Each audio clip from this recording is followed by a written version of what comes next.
Olá pessoal, tudo bem? No vídeo de hoje nós vamos falar sobre segurança nas operações logísticas. Então, abaixo aqui do vídeo tem um ícone escrito Valeu. Se os vídeos do canal de logística são importantes e ajudam você no dia a dia, clique no Valeu, deixe seu comentário, dê o seu apoio, porque é importante para continuarmos desenvolvendo novos conteúdos.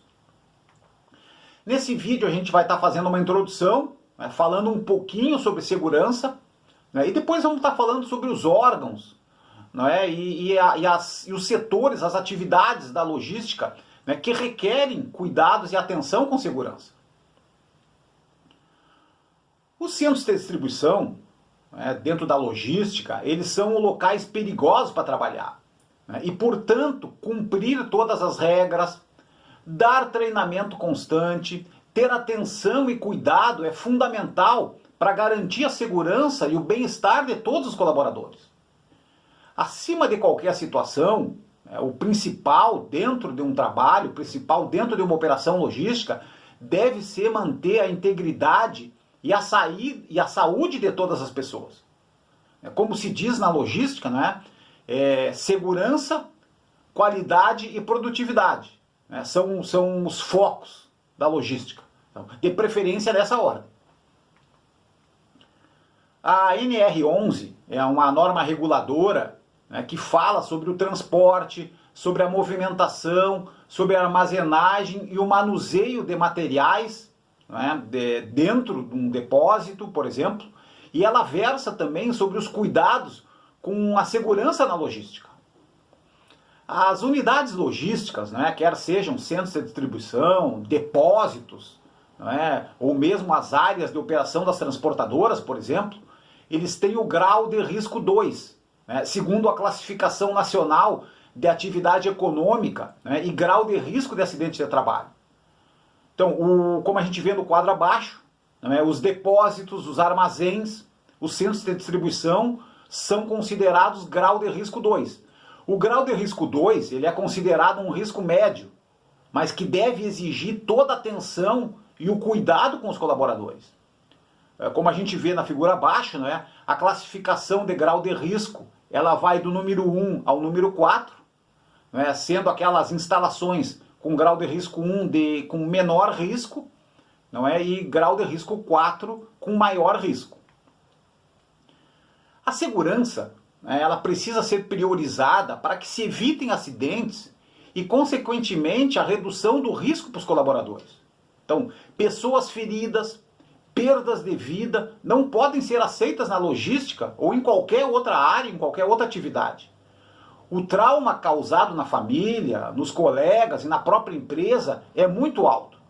Então, como a gente vê no quadro abaixo, pessoal, uma estatística de uma série de anos aqui no Brasil, esses acidentes e os óbitos, eles não são relativos à logística, são todas as áreas, tanto da indústria como do comércio, então são todas as notificações geradas, emitidas para o governo, para a estatística e os óbitos. Então, para vocês verem como é importante segurança, como é importante ficar atento com a segurança, treinar os colaboradores, orientar os colaboradores para que a gente reduza esse número de notificação e o número de óbitos. A CIPA, pessoal? Então vamos falar dos órgãos, e a CIPA é um dos principais órgãos, a Comissão Interna de Prevenção a Acidentes, ela tem como objetivo a prevenção de acidentes e a prevenção de doenças decorrentes do trabalho. A CIPA ela é regulamentada pela norma reguladora número 5, ela é obrigatória para todas as empresas no Brasil com mais de 20 funcionários. E alguns pontos principais da CIPA. Todas as empresas têm que fazer uma eleição anual para eleger os membros da CIPA, tanto aqueles membros escolhidos pelos funcionários e pela empresa. A CIPA também, pessoal, ela precisa fazer reuniões mensais e eventualmente reuniões extraordinárias quando existe algum risco para a segurança ou quando houve algum eventual acidente, por exemplo. E a liderança da empresa tem que incentivar e tem que ajudar a organizar e a executar essas reuniões. A CIPA também, pessoal, ela precisa fiscalizar o trabalho e encaminhar as irregularidades e riscos para a liderança da empresa, não é? A CIPA também, né, é importante elaborar um plano de trabalho e os mapas de riscos relativos a cada área, né, dentro das instalações, dentro das empresas. E também, né, pessoal, analisar os acidentes e organizar um plano de ação para evitar novos acidentes. PPCI e AVCB.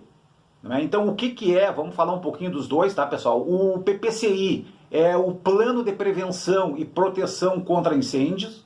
Ele detalha as providências para implementar, controlar, monitorar e revisar os padrões de segurança contra incêndios. O PPCI é uma exigência legal e ele deve ser elaborado dentro da empresa por um profissional credenciado junto ao Conselho Regional de Engenharia, né, e que esteja habilitado a emitir uma ART, que é a Anotação de Responsabilidade Técnica.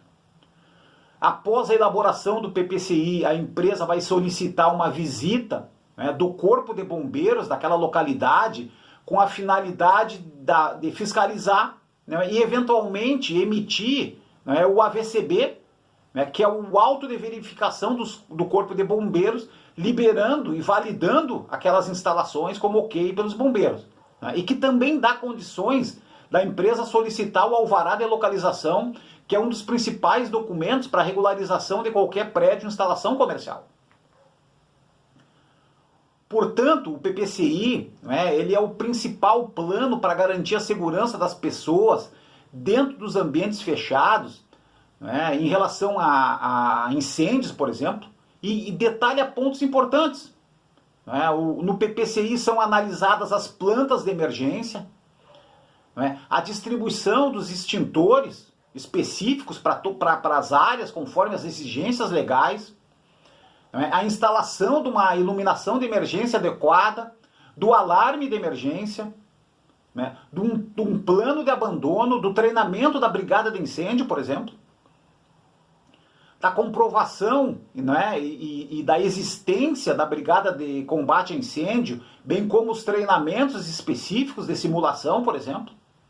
E também, não dentro do PPCI, né, a questão da colocação, da instalação das placas de sinalização, das saídas de emergência, por exemplo, conforme o plano de emergência e o plano de abandono. E a segurança dentro da logística, né, pessoal?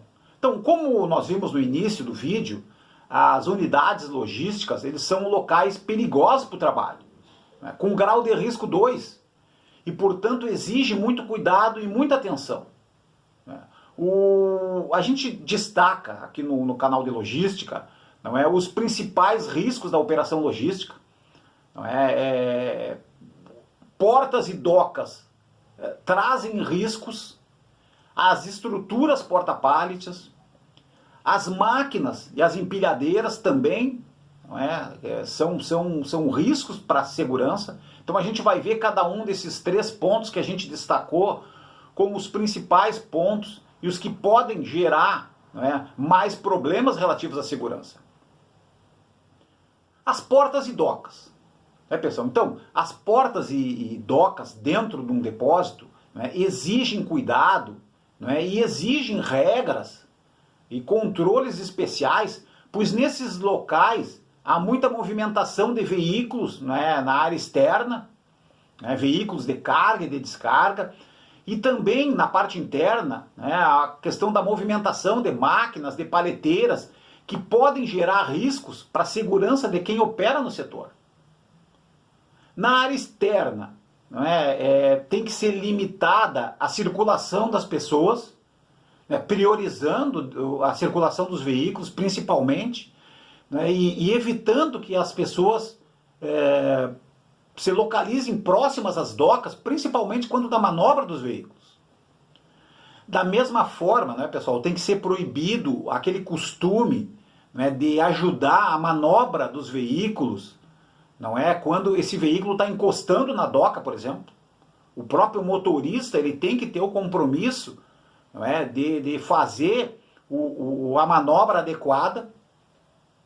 Na área interna, não é necessário ter procedimentos rigorosos quanto ao trânsito de pessoas e máquinas, né, principalmente na área de expedição ou na área de recebimento das empresas. Um outro ponto, não é, são a questão das estruturas porta-pallets. Né, as estruturas porta-pallets, não é, elas representam alto risco de acidentes devido à armazenagem de pallets pesados, né, e da complexidade da estrutura porta-pallet. Né. Muitas vezes a gente precisa, nos grandes prédios, não é, com o pé direito, com 9, 10 metros de altura, não é, erguer paletes, não é, numa altura de 9 a 10 metros. Então, também são situações que podem causar algum tipo de acidente. Um ponto importante, né, é também a questão da integridade da estrutura porta-pallet, porque às vezes, pessoal, pequenas batidas podem afetar os montantes, né, que são aquelas estruturas, as estruturas verticais, colocando em risco, então, toda a estrutura porta-pallet. É importante também ficar atento na distribuição das mercadorias mais pesadas, evitando erguer paletes, por exemplo, de 900 quilos ou mais, nos níveis mais altos da estrutura. Ok? E em relação às máquinas empilhadeiras, pessoal, principalmente, né, as empilhadeiras, elas exigem cuidado, pois são máquinas que pesam entre 3 a 4 toneladas e elas podem se movimentar com velocidade de até 10 km por hora, por exemplo. Então são equipamentos perigosos. Todo equipamento de movimentação ele precisa ser operado por colaborador habilitado. O habilitado aqui é o curso, habilitado num curso com um órgão responsável, como o SEST-SENAT, por exemplo, ou ministrado por profissional autorizado. Os operadores também, pessoal, eles precisam fazer o exame médico anual completo e usar um crachá que autoriza, né, a operação de máquinas, conforme a NR11. É importante também, pessoal, que os colaboradores, que os demais colaboradores respeitem, né, e colaborem com o operador de empilhadeira quando ele estiver manobrando, né, evitando que se aproxime-se dessas máquinas, principalmente quando o operador estiver erguendo ou baixando determinadas mercadorias. Ok? Pessoal, obrigado pela participação nesse vídeo. Então, procuramos falar sobre segurança e os riscos, não é, relativos à segurança dentro de uma operação logística. Muito obrigado.